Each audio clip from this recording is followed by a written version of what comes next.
వెళ్ళి దాని chapter close చేసి నాకు ఫోన్ చేయి. అలాగే సార్, మీకు గుడ్ న్యూస్తో ఫోన్ చేస్తాను సార్.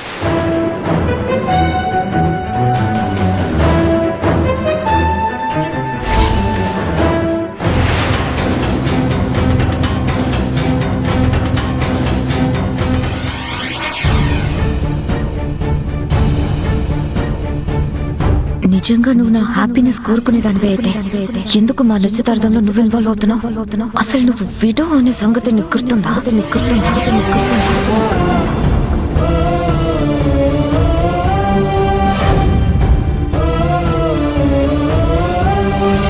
నువ్వు నా పెళ్లిలో ఉండకూడదు.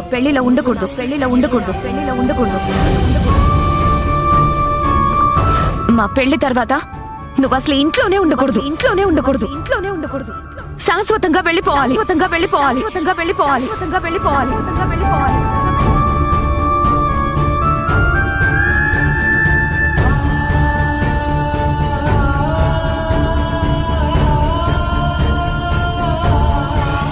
పవిత్ర వల్ల నాకు ఆదికి డిస్టర్బెన్స్ వచ్చేలా ఉంటే నేనెందుకు దీన్ని భరించాలి?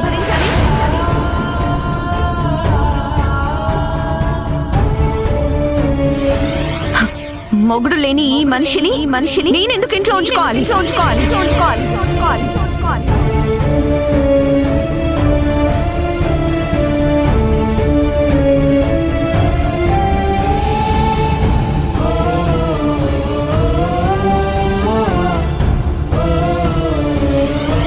నీ కడుపులో పెరుగుతున్న బిడ్డ అరవింద్ బిడ్డేనా?